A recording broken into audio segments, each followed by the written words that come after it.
Halo teman-teman, ini adalah video untuk menjawab pertanyaan di live IG yang belum terjawab ya. Kita live Instagram setiap hari Senin jam 8 malam sampai jam 9 malam.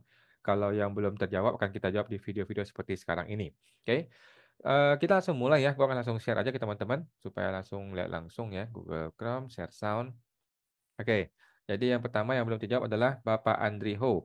Malam Ko, tahun depan kalau sudah tidak pakai 0,5%, apakah omset di bawah 500 juta tetap tidak bayar PPh? Jawabannya mulai bayar PPh, Pak ya.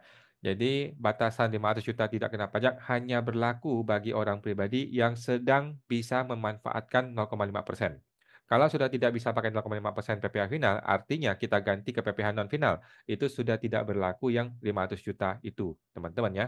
Tetapi jangan khawatir Pak Andri karena sudah ada kabar bahwa PPh final akan diperpanjang ya. Kita tunggu Bapak Maman, Bapak Bapak pejuang UMKM kita ya, Bapak Menteri UMKM, pahlawan UMKM akan segera berkonsultasi dengan Pak Presiden dan Ibu Sri Mulyani, semoga diperpanjang dan akan diperpanjang ya. Kita tunggu saja. Semua teman-teman Pak Andri.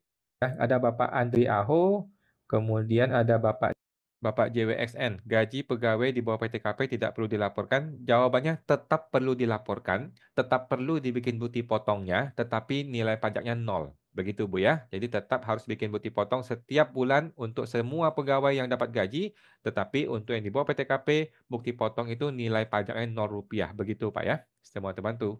JWXNY, kemudian ada Bapak Ted Disah, izin kok mau tanya kalau pemeriksaan PT 2020 temuannya dividen terselubung 2 miliar.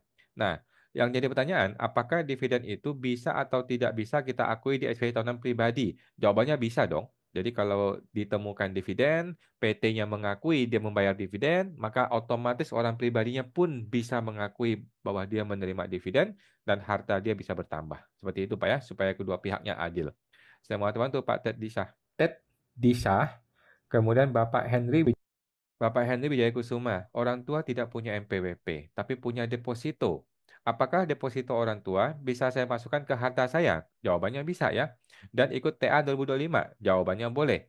Terus kalau uang tunai gimana ikut TA-nya? Ya tidak masalah ya, mau uang tunai, mau bukan tunai, silakan dilaporkan di TA. Kalau Anda mau laporkan, tinggal bayar tarifnya. Orang pajak tidak akan mempermasalahkan dari mana asal muasalnya. Lu usaha apa, lu dagang apa? Nggak akan dipertanyakan ya. Silakan ikut TA, silakan langsung bayar pajaknya, selesai urusannya. Oke, semua teman tuh Pak Henry. Wijaya Kusuma, kemudian ada Bapak Chen. Kalau penghasilan luar negeri non BUT, kemudian diinvestasikan kembali selama 3 tahun, maka bebas pajak benar kok. Eh, i- Kalau BUT juga sama. Jawabannya dividen, Pak ya. Hanya dividen yang bisa bebas pajak jika diinvestasikan dalam 3 tahun. Jadi dividen itu kalau nggak salah ya, kalau kita terima dividen dari luar negeri, kemudian kita bawa pulang minimal 30%, maka atas seluruh dividennya itu tidak kena pajak ya. Kita bawa pulang minimal 30%, kita investasikan di sini 3 tahun. Maka seluruh dividennya tidak kena pajak. Seperti itu ya.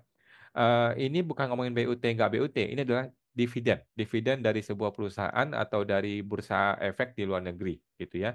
BUT nggak BUT ini harusnya nggak pengaruh ya.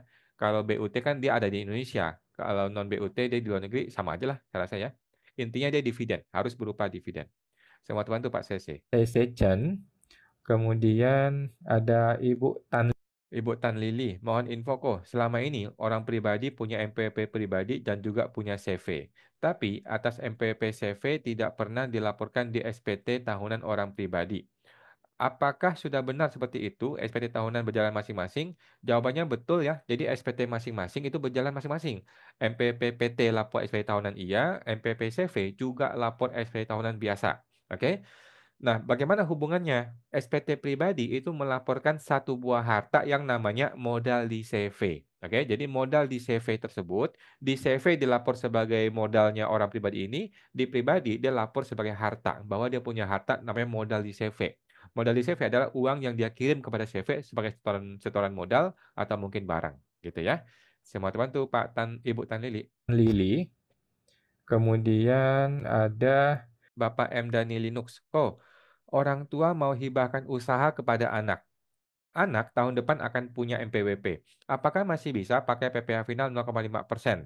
Jawabannya bisa ya. Jadi seorang anak yang baru bikin NPWP, dia harus memilih menggunakan PPh UMKM 0,5%, dia bisa pakai selama 7 tahun ke depan. Jadi masih bisa ya. Cuman tidak usah buru-buru Pak ya, karena ada informasi bahwa PPh final akan diperpanjang ya. Jadi nggak usah buru-buru. Saya mau bantu Pak Dani. Bapak M. Dani Linux. Oke. Bapak Gregorius Kusuma, malam kawan, jika PT, piutangnya dibayar pakai aset, tetapi asetnya langsung dijual kembali. Catatnya bagaimana dan buat invoice dan PPN nggak kok? Terima kasih kok, sehat selalu kok.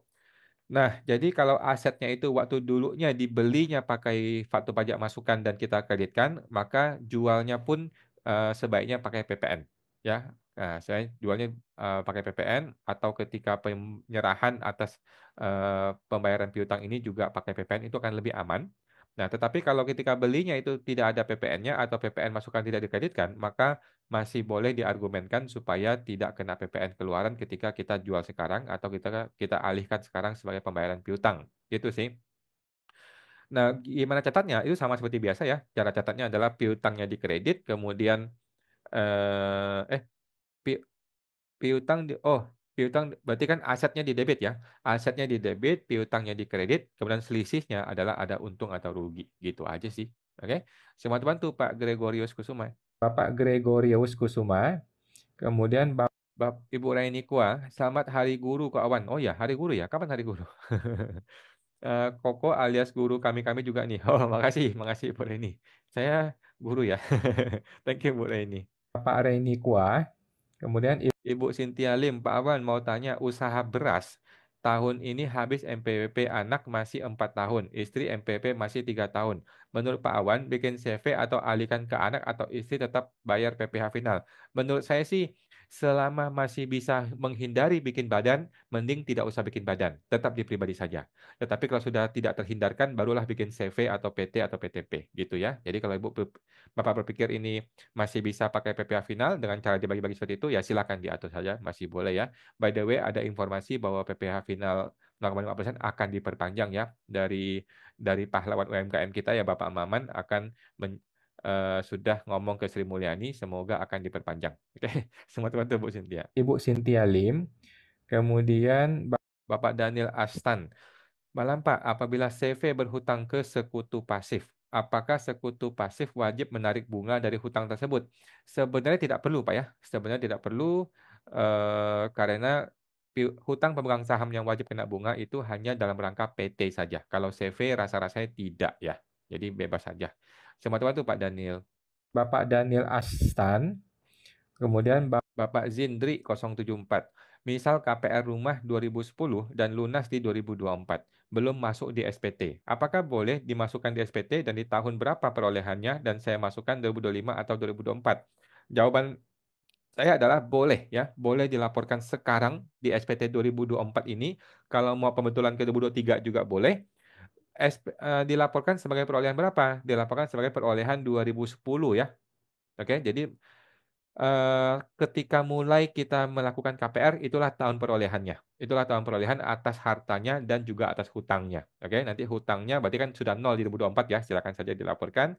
Tetapi ini perlu dihitung dengan profil penghasilan Bapak ya. Kalau profil penghasilannya memenuhi, berarti bisa. Kalau profil penghasilan tidak memenuhi, maka dia perlu lapor SPT mundur atau mesti mengakui penghasilan lain yang belum dilaporkan. Kira-kira gitu. Intinya laporkan Pak ya, jangan ditunggu.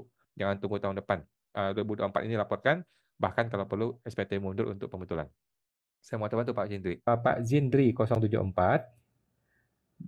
Kemudian Bapak Ibu Ani Andar, Malam Pak Wan, ada tanah yang suratnya masih letter C.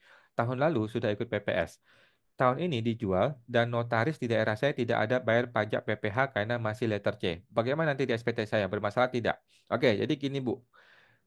Kalau nilainya besar, maka sebaiknya Ibu bayar sendiri PPh final 2,5%. Oke, PPh final 2,5% kan kita boleh dong bayar sendiri ya. Jadi tanpa melalui notaris pun, tanpa melalui AJB pun kita boleh bayar sendiri. Sehingga suatu hari ketika dipertanyakan oleh orang pajak, Ibu bilang, oh saya sudah bayar kok PPh-nya, sudah selesai. Tetapi kalau nilainya kecil, apalagi kalau jual rugi gitu ya, ya sudah, nggak usah di, nggak usah dibayar PPh-nya. paling masuk ke penghasilan lain-lain kalau ada keuntungan sedikit aja gitu ya. Tapi kalau keuntungan besar, langsung kita bayar secara mandiri PPh final 2,5% beres. Semua bantu Bu Ani Anda. Ibu Ani Andar. Oke. Bapak Stephen Atma, istri saya karyawan, sudah ada NPWP dari 2015. 2019 baru pakai norma UMKM 0,5%. Itu bisa pakai Desember 2024 atau Desember 2025. Jawabannya Desember 2024, Pak ya, karena yang dihitung adalah sejak punya NPWP, bukan sejak mulai dia berdagang ya. Jadi sudah selesai Desember 2024. Tetapi tunggu dulu Pak Stephen, karena masih ada harapan untuk PPh final diperpanjang ya. Sudah ada titik terang dan gue yakin ini akan diperpanjang ya. Jadi lupakan mengenai ide-ide ganti-ganti MPP dan lain-lain atau ide-ide bakal menggunakan norma ya. Lupakan karena kita akan terus memperpanjang PPh final UMKM. Semua teman tuh Pak Stephen. Bapak Stephen Atma, kemudian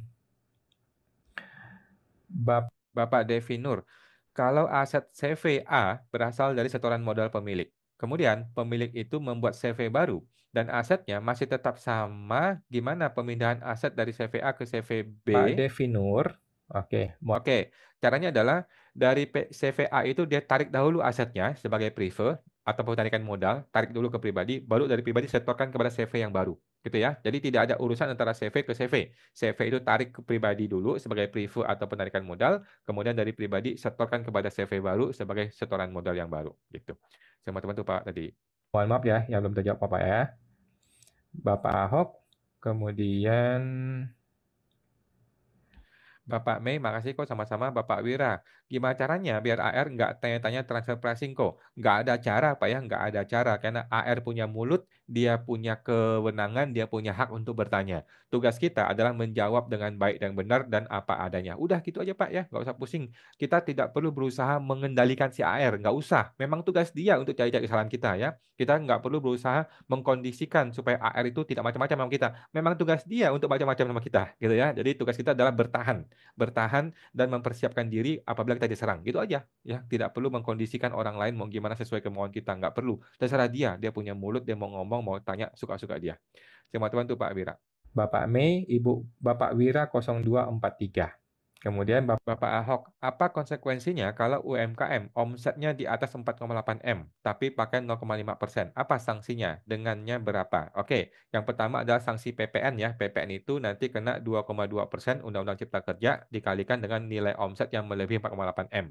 Kemudian kena PPh. PPh kan 0,5%. Disuruh bayar tambahan lagi atas 0,5% yang belum terlapor. Tahun berikutnya nih kena PPN 2,2 langsung dari total omset. Dan tahun berikutnya itu juga kena PPh-nya itu tidak pakai 0,5%, tetapi pakai PPh norma. Ini yang bisa berat, teman-teman ya. Jadi itu aja dendanya. Eh, saran gue sih jangan dicoba-coba ya. Teman-teman tuh Pak Ahok. Bapak Ahok 888. Kemudian Bapak Ahok dendanya berapa? Dendanya ya bisa 24% lah kira-kira maksimal. Teman-teman tuh Pak Ahok. Ahok 888. Kemudian ada siapa lagi? Oke, sudah semua. Oke, itu teman-teman ya. Kita akan live Instagram setiap hari Senin jam 8 malam ya. Semoga terbantu. Sampai jumpa lagi.